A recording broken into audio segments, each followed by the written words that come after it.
రక్షించడానికి ఆయన మన కోసము ఇష్టపూర్వకంగా సిలువను మోసి తన యొక్క రక్తములో మన ప్రతి పాపమును కూడా కడిగి పవిత్రపరిచి శుద్ధులుగా చేసి నూతన జీవితం ఇవ్వడానికి ప్రభు అయిన యేసుక్రీస్తు ఈ లోకానికి వచ్చి ఉంటున్నాడు. ఆయన దేవుడయ్యుండి మనిషిగా మన మధ్యలోకి ఆయన దిగి వచ్చి 33 సంవత్సరాలు ఈ భూమి మీద జీవించి అనేకమైనటువంటి దైవరాజ్య సంబంధమైన విషయాలు ఆయన చెప్పి ఉంటున్నాడు. ఈ రాత్రి ప్రభు చెప్పినటువంటి విలువైన మాటల్లో కొన్ని మాటలు, మనకు అవసరమైనటువంటి మాటలు మనం ధ్యానం చేద్దామండి.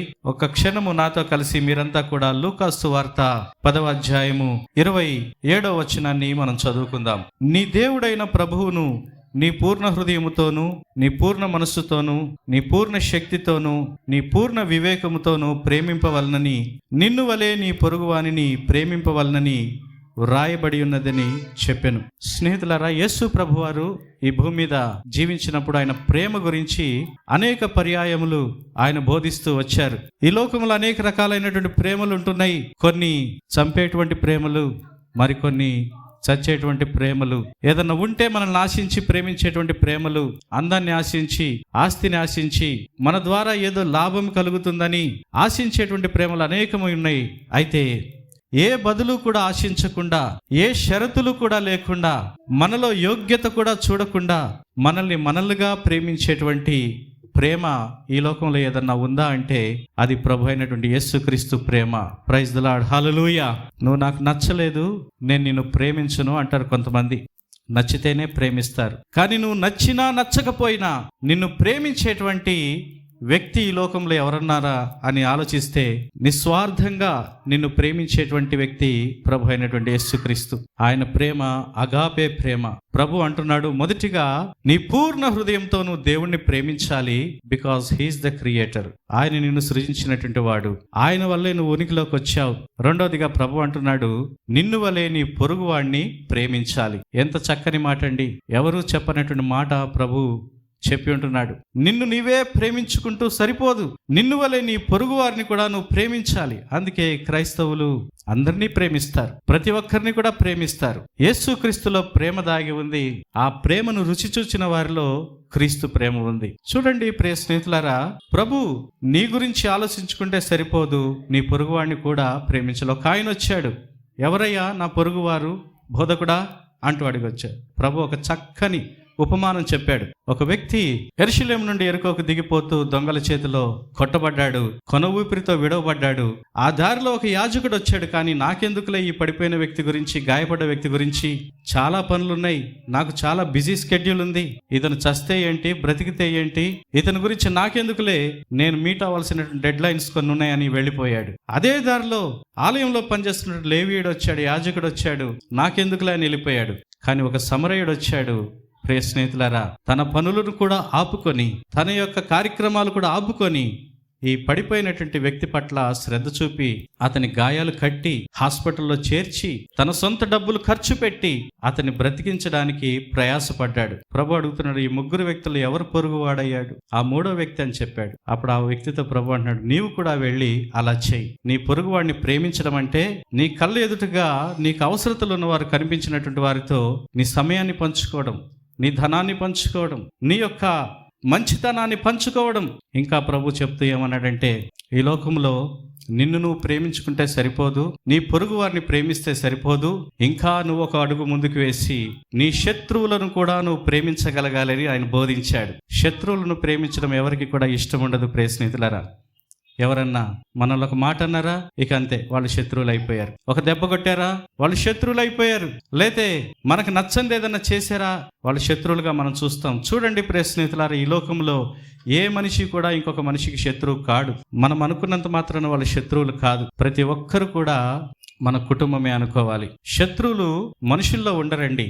ఒకడున్నాడు మనందరికీ శత్రువు, వాడి పేరు అపవాది అయినటువంటి సాతాను. మన పోరాటము రక్త మాంసములతో కాదు కానీ కనిపించినటువంటి అంధకార శక్తులైన దురాత్మ సమూహములతో మనం పోరాడుతుంటున్నాం. హృదయంలో వీళ్ళు నాకు శత్రువులు, వాళ్ళు నాకు శత్రువులు అని ఎవరైతే హృదయంలో శత్రుభావాన్ని పెట్టుకున్నారో ప్రభు ఈ రాత్రి అంటున్నాడు, నీ మనసులో అలాంటి భావన అంతా కూడా తీసివేసుకో. శత్రువులను కూడా నువ్వు ప్రేమించగలగాలి. ఎవరు చెప్పారండి ఈ మాట? ఎంతటి గొప్ప మాట! అందుకే ప్రభువైన యేసుక్రీస్తు మాటలు ఎంతో విలువైనటువంటి ఒక మాట చదువుదాం. లూకాసు వార్త 6వ అధ్యాయము 27వ వచనం మనం చదువుదాం.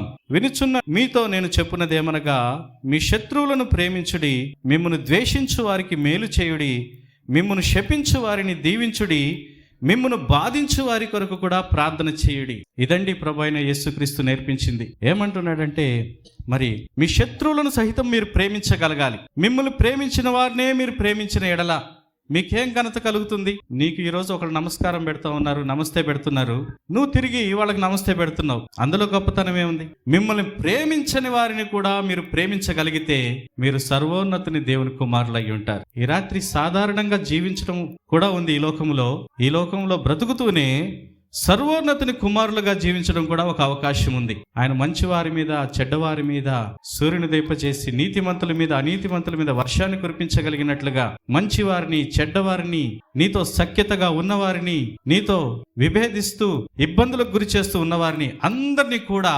ప్రేమించగలిగే మనస్సు కలిగి ఉండాలని ప్రభు ప్రబోధించాడు. చాలాసార్లు మన మనసులో అసూయ, ద్వేషము, ఈర్ష్య, కక్ష ఇవన్నీ కూడా చేరుకుంటాయి. ప్రియ స్నేహితులారా, ప్రభు వాక్యం చెప్తుంది కదా, ఇవన్నీ లేకుండా ఎవరి హృదయం అయితే శుద్ధిగా ఉంటుందో, హృదయ శుద్ధి గల వారికి ఆయన కనిపిస్తాడు. దేవుణ్ణి చూడాలని అందరికీ ఉంటది, దేవుడు కూడా అందరికీ కనబడాలనుకుంటున్నాడు. కానీ దానికి ఒక రిక్వైర్మెంట్ ఏంటంటే, మన హృదయం శుద్ధిగా పెట్టుకోగలిగితే దేవుణ్ణి ప్రతి పరిస్థితిలో అణువణువున కూడా నువ్వు దేవుణ్ణి చూడగలుగుతావు. ప్రియమైన స్నేహితులారా, సంవత్సరాలు గతించిపోతున్నాయి. మన జీవితము దినముల బ్రతుకు అని మోషే భక్తుడు చెప్తా ఉంటున్నాడు.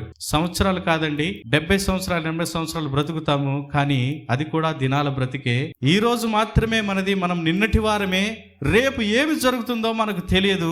ఒకవేళ ఈ లోకాన్ని విడవలసినటువంటి సమయం నీకు నాకు వస్తే మనం ఎక్కడ తేల్తాము? దేవుని చెంతకు చేరాలి అంటే ప్రియ స్నేహితులారా, ఇదిగో మన హృదయంలో శత్రువులను కూడా ప్రేమించగలిగేటువంటి మనస్సు మనం కలిగి ఉండాలి. ఏ బదులాశించకుండా, ఏ షరతులు లేకుండా అన్కండిషనల్ గా ప్రేమించేటువంటి ప్రేమ అగాపే ప్రేమ. ప్రియమైనటువంటి స్నేహితులారా, ఈ సమయంలో ప్రభు ప్రేమ గురించి మాత్రమే కాదు, ఈ లోకంలో ఆయన క్షమాపణ గురించి బోధించాడు. మీరు ఒకరినొకరు క్షమించుకోండి. చాలాసార్లు ఇతరులు మనల్ని క్షమించాలి అని మనం ఆశపడతా ఉంటాం, కానీ మనం ఇతరులను క్షమించం. ఈ రాత్రి ఈ వార్షికోత్సవ సందర్భంగా ఈ మాటలు, ప్రభు మాటలు వింటున్నటువంటి నీ యొక్క హృదయము ఎలా ఉంది ప్రియ సహోదరుడా, సహోదరి? నీవందరినీ క్షమించగలుగుతుంటున్నావా? నువ్వు ప్రతి ఒక్కరిని క్షమించగలుగుతున్నావా? నీ ద్వారా ఎవరికన్నా బాధ కలిగితే నువ్వు వెళ్ళి వాళ్ళకి సారీ చెప్పాలి. ఒకవేళ ఎవరి ద్వారాన్నా నీకు బాధ కలిగితే వాళ్ళు సారీ చెప్పకపోయినా, వాళ్ళకి అలాంటి మనసులేపైనా నువ్వు వారిని ప్రేమించగలగాలి. దేవుని ఎదుట నీ మనస్సాక్షి శుద్ధిగా ఉండగలగాలి. పరలోక ప్రార్థన ప్రభు నేర్పుతూ అన్నాడు, మా రుణస్థులను మేము క్షమించిన ప్రకారముగా మా రుణాలను క్షమించు. మమ్మల్ని బాధ పెట్టిన వారిని మేము క్షమించిన ప్రకారంగా మమ్మల్ని కూడా క్షమించు ప్రభువా. ఒక సూత్రం చెప్పాడు ప్రభు, నీవు గనక ఈ భూమి మీద జీవిస్తున్నప్పుడు ఎవరినైనా హృదయపూర్వకంగా నువ్వు క్షమించకపోతే పరలోకపు తండ్రి కూడా నిన్ను క్షమించడు. చదువుదామా మాట.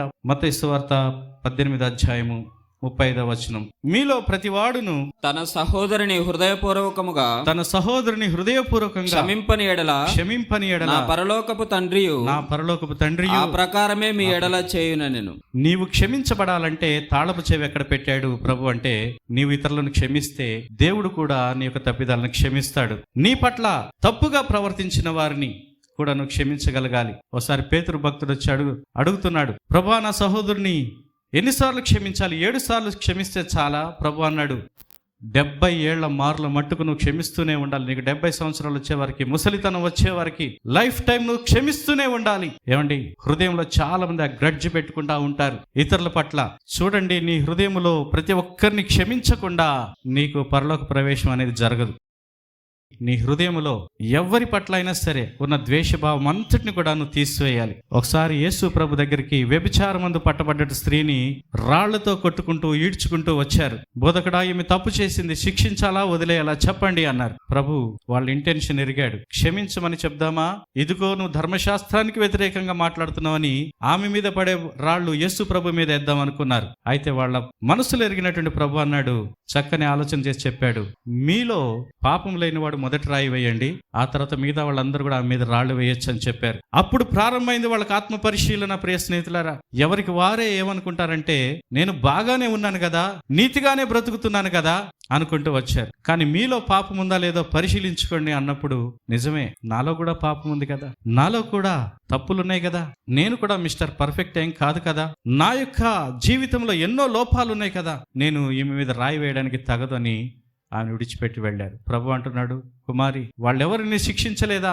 లేదు ప్రభు, నేను కూడా నిన్ను శిక్షించను. ఇక మీదట నువ్వు వెళ్ళి పాపం చేయకుండా జీవించు. వ్యభిచారులను క్షమించినటువంటి ప్రభు, ఏమండి, శిలువ పైన దొంగను క్షమించినటువంటి ప్రభు, చివరికి తను శిలువ పైన వేలాడుతూ కూడా ఆయన తనను పొడిచిన వారిని, తన వస్త్రాలు లాగి వేసిన వారిని, కొరడాలు కొట్టినటువంటి వారిని ఆ ప్రభు క్షమిస్తూ వచ్చాడండి. ఒకటే మాట చెప్పాడు, తండ్రి వీరేం చేస్తున్నారో వీరెరగరు గనుక వీరిని క్షమించు. ప్రేమించడం ప్రభు మనకు నేర్పాడు, హృదయపూర్వకంగా ప్రేమించాలి. క్షమించడం ప్రభు మనకు నేర్పాడు, హృదయపూర్వకంగా క్షమించాలి. చూడండి, ఆత్మీయ జీవితంలో కొనసాగాలంటే ఈ మెట్లు తప్పకుండా ఎక్కాలి.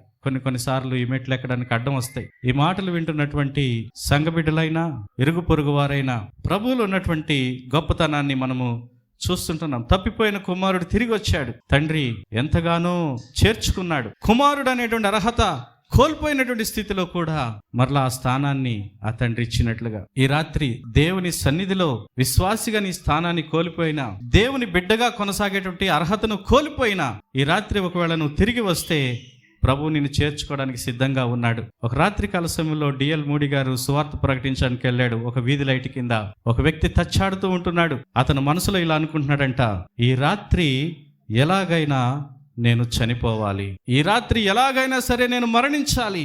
ఈ జీవితం మీద నాకు విరక్తి కలిగింది, ఈ జీవితం మీద నాకు అసహ్యం కలిగింది, ఇక ఈ బ్రతుకు బ్రతికే కన్నా నేను చనిపోతే మేలు అనుకుంటూ వీధి లైట్ కింద తిరుగుతూ ఎలా చనిపోవాలి అని ఆలోచిస్తున్నాడంట. ఏ విధంగా చనిపోతే బాగుండని ఆలోచిస్తున్నాడు. ఇంతలో దైవజనుడు డిఎల్ మూడి గారు అక్కడికి వచ్చాడు. మనసులో అనుకున్నాడు, వాక్యం ప్రకటించడానికి ఒక్క అతను నాకు దొరికాడని చెప్పి, hey mister, do you know about Jesus Christ? నీకు యేసుక్రీస్తు గురించి తెలుసా అని అడిగాడు. అతను అప్పటికే ఫ్రస్ట్రేషన్ లో ఉన్నాడు. అంటున్నాడు, మైండ్ యువర్ బిజినెస్ అంటున్నాడు. వెళ్ళి నీ పని చూసుకోపోవయ్యా అంటున్నాడు. అప్పుడు డిఎల్ మూడి అన్నాడు, telling about Jesus Christ is my business. Yesu ప్రభు గురించి చెప్పడమే నా యొక్క పని. నువ్వు వినకపో, ఒక మాట చెప్తున్నా, ఈ రాత్రి నీ పాపముల కొరకు నువ్వు చనిపోవలసిన పని లేదు. ప్రభు అయిన యేసుక్రీస్తు నీ పాపం నిమిత్తం చనిపోయాడు, ఆయనలో నీకు విమోచన కలిగిందని చెప్పాడు. నీ పాపముల కొరకు నువ్వు చనిపోవలసిన పని లేదు, నీ కొరకు, నీ పాపముల కొరకు యేసుక్రీస్తు చనిపోయాడు. వెంటనే అతను ఒక క్షణము చనిపోవాలి అనేటువంటి ఆలోచన ఆపివేసి ఆలోచించడం ప్రారంభించాడు. నా పాపముల కొరకు నేను చనిపోవాలి, అయితే నా పాపములు కూడా తన మీద వేసుకొని ఆయన ఎవరు మరణించింది? ఆ యేసుక్రీస్తు ఎవరు? నిజమే ప్రియ సహోదరుడు, సహోదరి, ఈ రాత్రి నీకు నెమ్మది లేక, మనశ్శాంతి లేక, హృదయములో వేదనతో ఇక ఈ జీవితం నాకు అనవసరం అనేటువంటి పరిస్థితి నీది అయ్యుండొచ్చు. ఈ రాత్రి నీకు ఒక శుభవార్త ఏంటంటే, నీకు ఎంత అశాంతి ఉన్నా నువ్వు మరణించాల్సిన పని లేదు.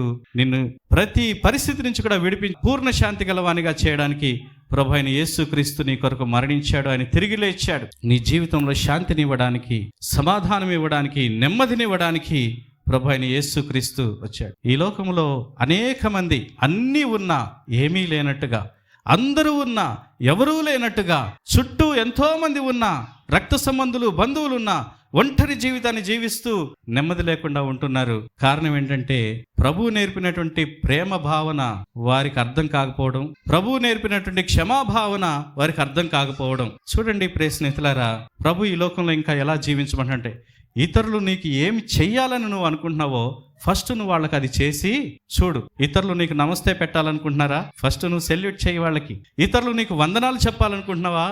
నువ్వు మొదటగా వందనాలు చెప్పు. చూసారా, ఇది గోల్డెన్ రూల్ అండి. బైబిల్లో బంగారు సూత్రం అంటారు, ప్రభు నేర్పించింది. చదువుదాం మత్తయి సువార్త 7వ అధ్యాయము 12వ వచనము. కావున మనుషులు మీకు ఏమి చేయవలనని మీరు కోరుదురో అలాగుననే మీరును వారికి చేయుడి, ఇది ధర్మశాస్త్రమును ప్రవక్తల ఉపదేశమునై ఉంది. మనం ఇతరులకు ఏమి చేయము, కానీ వాళ్ళు మనకు అన్నీ చేయాలనుకుంటారు. నువ్వు ఏదైతే నీకు ప్లేట్లో అన్నం పెట్టాలని అనుకుంటున్నావా, వాళ్ళు మొదట నువ్వు పెట్టి మాదిరి చూపించు. రేపు వాళ్ళే నీకు పెట్టుకొని వస్తారు. వాళ్ళు నిన్ను గౌరవించాలనుకుంటున్నావా? మొదటగా నువ్వు గౌరవించు. వాళ్ళు నీతో ప్రేమగా మాట్లాడాలనుకుంటున్నావా? మొదటగా నువ్వు ప్రేమగా మాట్లాడు. వాళ్ళు నిన్ను తిట్టొద్దు అనుకుంటున్నావా? నువ్వు తిట్టడం మానేసాయి. మొదట ఒక తల్లిగారు ఏడుస్తా, అయ్యా నా కోడలు నన్ను గెంటేస్తుందయ్యా, అన్నం పెట్టట్లేదయ్యా, నాకు నువ్వన్నా అన్నం పెట్టయ్యా అంట ఫోన్ చేస్తోంది. సరే అమ్మా, నీ గురించి ఆలోచన చేస్తాను. ఇరుగు పొరుగు వారిని అడిగిన, ఏంటమ్మా ఆమె పరిస్థితి ఏంటి? అయ్యా ఎవరు చూడరయ్యా, ఎవరు అన్నం పెట్టరయ్యా, గుప్పెడు మెతుకులు ఎవరు పెట్టరు, కానీ మన నోరు కూడా మంచిగా ఉండాలయ్యా. అనేక సార్లు సమస్యలు మన నోటి ద్వారా తెచ్చుకుంటున్నాం. ప్రియ స్నేహితులారా, బూతులైనా సరస్వక్తులైనా మన నోటి రాకూడదని ప్రభు బోధించాడు. మారిన జీవితం మనం కలిగి ఉండాలని ప్రభు మనకు బోధిస్తూ ఉంటున్నాడు. కనికరాన్ని నేర్పించాడు. ఇదిగో మరి నీతిగా, న్యాయముగా, యథార్థ హృదయంతో కలిగి ఉండాలని ప్రభు నేర్పించాడు. తగ్గింపు జీవితం కలిగి ఉండాలని ప్రభు నేర్పించాడు. నేను తగ్గించుకోను, నేను ఇంతే అనడానికి లేదు. ఎవరైతే తగ్గించుకుంటారో దేవుడు వాళ్ళని హెచ్చిస్తాడు. ఎవరైతే తమకు తాముగా హెచ్చించుకుంటారో దేవుడు వారిని తగ్గిస్తాడు. మనలో తగ్గింపు ఉండాలని ప్రభు నేర్పిస్తూ ఉంటున్నాడు. ప్రభు చెప్పినటువంటి ఇక మాటలు చక్కగా అర్థం చేసుకొని జీవించగలిగితే సమాజములో ఎంతో శాంతి, కుటుంబాల్లో నెమ్మది, వ్యక్తిగత జీవితాల్లో సమాధానము, అనేక గొడవలు ఆగిపోతాయండి. అనేక కొట్లాటలు ఈ సమాజంలో ఆగిపోతాయి. అనేకమైనటువంటి హత్యలు ఈ లోకంలో ఆగిపోతాయి. సమాజంలో జరుగుతున్న ప్రతి విధమైనటువంటి అవినీతి కూడా ఆగిపోతాయి. ప్రభు అయిన యేసు మాటలు నిజముగా అర్థం చేసుకుని వాటిని పాటించగలిగితే. రాజ్యాంగం రాసినటువంటి డాక్టర్ బిఆర్ అంబేద్కర్ ఈ పరిశుద్ధ గ్రంథాన్ని చదివారండి. స్వాతంత్ర పోరాటం చేసినటువంటి గాంధీ మహాత్ముడు ఈ బైబిల్ గ్రంథాన్ని చదివారండి. ఇందులో ఉన్నటువంటి అనేక మంచి సత్యాలు వాళ్ళ జీవితానికి అన్వయించుకున్నారు. ఒక చెంపపై కొట్టువాడిని ఇంకో చెంప కూడా చూపించమని చెప్పిన మాట తీసుకొని గాంధీ మహాత్ముడు, బ్రిటిష్ వాళ్ళు గన్నులు పట్టుకున్నారని మనం గన్నులు పట్టుకోవద్దు, మనము శాంతి పోరాటం చేద్దామని ఉప్పు సత్యాగ్రహం, ఈ పోరాటాలన్నీ కూడా శాంతియుతంగా స్వాతంత్రం కొరకు పోరాడారు. ఎవరు ప్రభావితం చేశారు? The words of Jesus Christ, యేసుక్రీస్తు పలికినటువంటి మాటలు. ఈ రాత్రి నువ్వు ఎలాంటి ఆలోచనతో ఈ కూటానికి వచ్చావో, ఎలాంటి పరిస్థితుల్లో నువ్వు వచ్చావో, ఇష్టంతో వచ్చావో కష్టంతో వచ్చావో, ఈ రాత్రి ఒక మాట నీ హృదయంలో మోసుకుని వెళ్ళాలని ఆశపడుతున్నాను. ప్రభు అయిన యేసు మాటలు నీ జీవితానికి ఎంతో అర్థాన్ని ఇవ్వగలుగుతాయి. ప్రియ స్నేహితులారా, ఈ సమయంలో యేసు ప్రభువారు అంత మాత్రమే కాకుండా నిత్య జీవాన్ని ఇచ్చేటువంటి గొప్ప దేవుడండి. ఈ లోకం మనకు శాశ్వతం కాదు. మనం ఎంత జీవించినా, ఎంత మంచి బట్ట కట్టినా, ఎంత మంచి తిండి తిన్నా, ఎంత ఉన్నతమైనటువంటి చదువులు చదివినా, ఎంతో ఉన్నతమైనటువంటి జీతం సంపాదించే ఉద్యోగాలు చేసినా, చివరికి మానవుడి పరిస్థితి ఏంటి తెలుసా? ఒకరోజు ఈ లోకాన్ని విడవాలి. ఎక్కడికి వెళ్తావు? నువ్వు మరణించిన తర్వాత నువ్వు ఎక్కడికి వెళతావు? ప్రతి ఒక్కరిలో కూడా దేవుడు ఒక ఆత్మను పెట్టాడు. అది కంటికి కనిపించదు, పై శరీరం మాత్రమే కనబడుతుంది. నీలో ఉన్నటువంటి ఆత్మ నువ్వు చూడలేకపోతుంటున్నావు. నీ సమయం వచ్చి ఈ లోకాన్ని విడిచి నువ్వు వెళ్ళిపోవాల్సిన రోజున నువ్వెక్కడికి వెళ్తావు? నిత్య జీవముకు చేరుకోవాలంటే ప్రభు చెప్పాడు, నేనే మార్గము, సత్యము, జీవము, నా ద్వారా తప్ప ఎవడు కూడా తండ్రి యొద్దకు చేరుకోలేడు. ప్రేస్నేహుల నిత్య జీవం ఇచ్చేటువంటి వాడు యోహాను 3:16 మనం చదువుదాం. యోహాను సువార్త 3:16. దేవుడు లోకమును ఎంతో ప్రేమించెను, కాగా ఆయన తన అద్వితీయ కుమారునిగా పుట్టిన వాని యందు విశ్వాసముంచు ప్రతివాడును నశింపక నిత్య జీవము పొందునట్లు యేసుక్రీస్తుని మన కొరకు అనుగ్రహించాడు. కారణం ఏంటి తెలుసా? మనం నశించిపోకూడదు, నీవు నశించిపోకూడదు.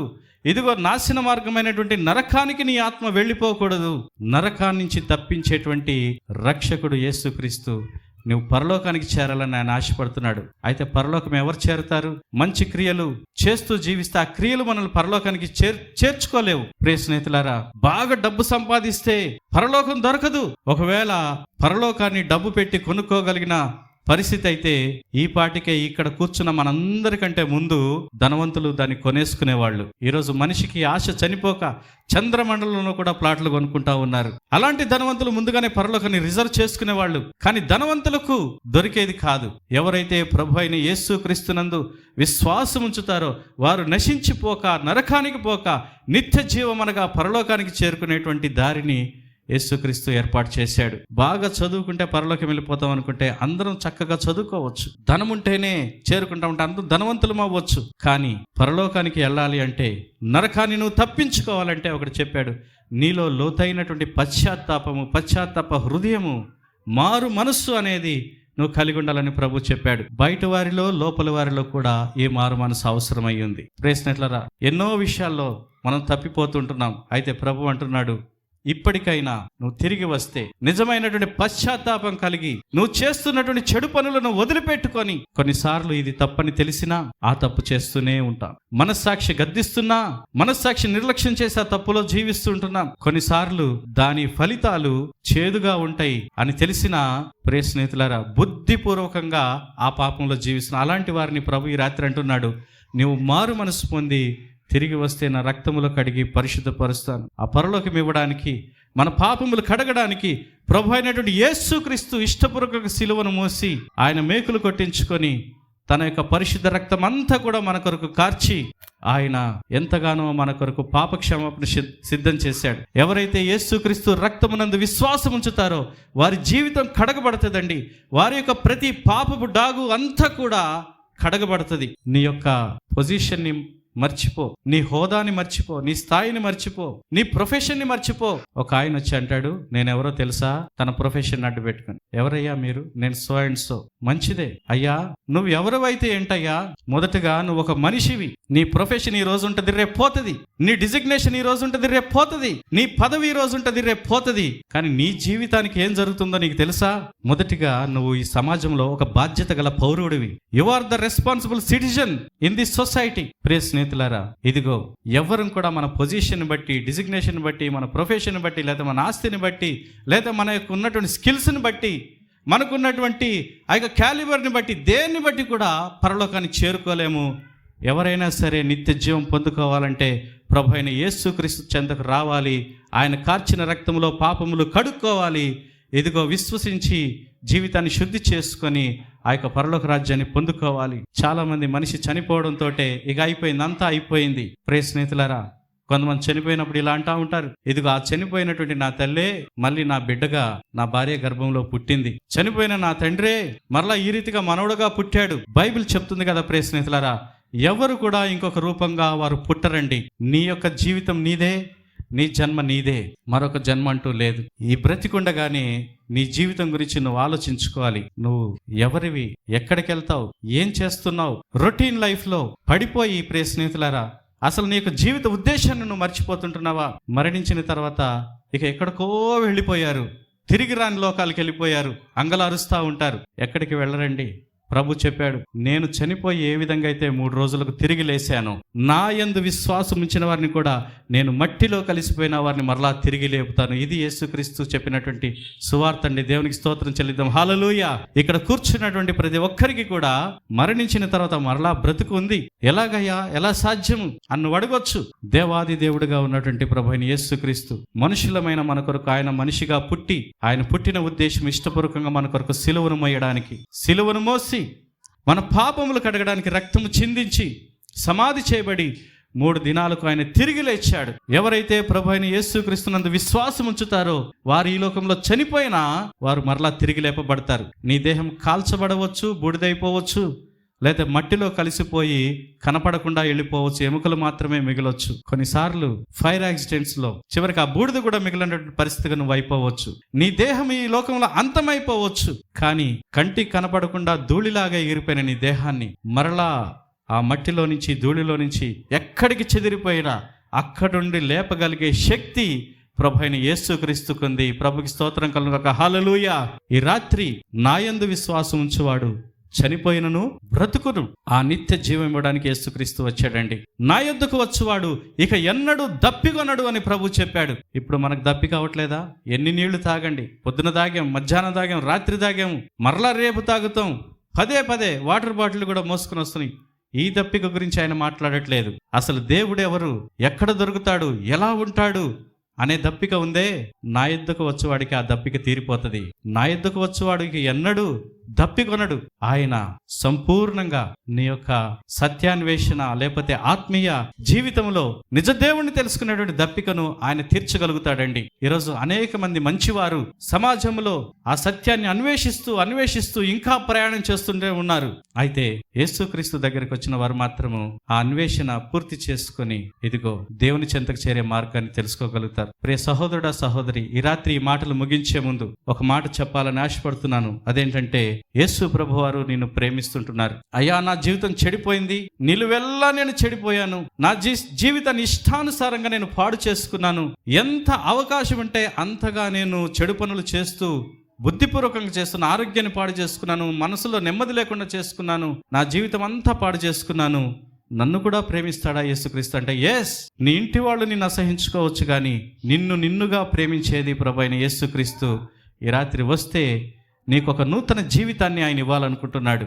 నీలో ఆయన ప్రేమను ఉంచాలనుకుంటున్నాడు. ఈరోజు సమస్య ఒకరిని ఒకరు ప్రేమించుకోలేకపోవడానికి సమస్య ఏంటంటే, ఆయన ప్రేమను మన హృదయంలో ఇంకా పొందుకోకపోవడం. ఈరోజు ఒక మనిషిని ఇంకొక మనిషి క్షమించుకోకపోవడానికి కారణం ఏంటంటే, అసలు దేవుడు ఎలా క్షమిస్తున్నాడో షరతులు లేకుండా ఆ దేవుని క్షమాపణను నువ్వు అనుభవపూర్వకంగా రుచి చూడకపోవడం. ఆ నిజంగా దేవుని ప్రేమను రుచి చూసిన వారు, దేవుని క్షమాపణను రుచి చూసిన వారు ఈ లోకంలో ఎవరినైనా ప్రేమించగలుగుతారండి, ఎవరినైనా క్షమించగలుగుతారు, నిత్య జీవానికి ఇతరులను నడిపించగలుగుతారు. ఒక వ్యక్తిని ప్రభు దగ్గరికి నడిపించలేకపోవడానికి ఒక కారణం ఏంటంటే, అసలు ఆ యొక్క ప్రభు రక్షణ ఏంటో వ్యక్తిగతంగా నువ్వు ఇంకా రుచి చూడకపోవడం. చూసిన వారు ఏం చేస్తారంటే, తప్పకుండా ఇంకొకరిని ప్రభువులోకి నడిపిస్తారు. సమయ భావాన్ని బట్టి నేను ఇక్కడ ముగించాలనుకుంటున్నాను. చాలా దూర ప్రాంతాల నుంచి వచ్చారు. అయితే ప్రియ స్నేహితులారా, యేసుక్రీస్తు నిన్ను ప్రేమిస్తున్నాడు, నీకు నూతన జీవితం ఇవ్వాలనుకుంటున్నాడు, తన రక్తంలో నిన్ను కడిగి పరిశుద్ధపరచాలనుకుంటున్నాడు. ఒకవేళ ఈ లోకంలో నీ జీవితము ముగింపు దశకు వచ్చిన, సమాధిలో పెట్టబడ్డ ఆయన నిన్ను తిరిగి లేపాలనుకుంటున్నాడు. జీవించినంత కాలం కూడా సత్యముతో, యథార్థతతో, ప్రేమతో, క్షమాపణతో జీవించాలనుకుంటున్నాడు. ఈ రాత్రి నువ్వు విడిచిపెట్టవలసింది ఏదైనా ఉంటే, ఈ రాత్రి, ప్రభా, నా జీవితంలో అనవసరమైనటువంటి భారాలు మోస్తున్నాను ప్రభా, నేను విడిచిపెడుతున్నానని ప్రభు సన్నిధిలో నువ్వు విడిచిపెట్టినట్లయితే ప్రభువు నీకు నూతన జీవితం ఇస్తాడు. ఈ రాత్రి నీ పాత జీవితం అంతటిని కూడా మార్చి నూతన జీవితం ఇవ్వడానికి ప్రభు అయిన యేసుక్రీస్తు సిద్ధంగా ఉన్నాడు. చేతులు చాచి ఆయన నేను పిలుస్తుంటున్నాడు. నువ్వు ఆయన చెంతకు వచ్చినట్లయితే ఆయన నీకు కూడా నిత్య జీవం ఇస్తాడు, నూతన జీవితం ఇస్తాడు. నీవు ఏది మార్చుకోవాల్సినటువంటి పని లేదు, ఏదో చేయాల్సిన పని లేదు. నీ హృదయంలో ఆయనకు చోటిస్తే చాలు. నీ యొక్క జీవితాన్ని ఆయన క్రొత్త జీవితముగా, అనేకులకు మేలుకరంగా, నీ కుటుంబానికి ఉపయోగపడే వ్యక్తిగా, సమాజానికి ఉపయోగపడే వ్యక్తిగా, సంఘానికి ఉపయోగపడే వ్యక్తిగా, అనేకులకు ఉపయోగపడే వ్యక్తిగా దేవుడిని చేయాలనుకుంటున్నాడు. ప్రభు అందరినీ ప్రేమిస్తున్నాడు. కులమత భేదాలు లేకుండా, షరతులు లేకుండా ఆయన అందరినీ ప్రేమిస్తున్నాడు. ఈ మాట నీ కోసమే ప్రభు చెప్తున్నాడు. యేసు ప్రభు నిన్ను ప్రేమిస్తుంటున్నాడు. ఆయన ప్రేమను నువ్వు గుర్తెరగాలనుకుంటున్నావా? ప్రార్థన చేసుకుందాం. దేవుడు ఈ మాటలు దీవించును గాక.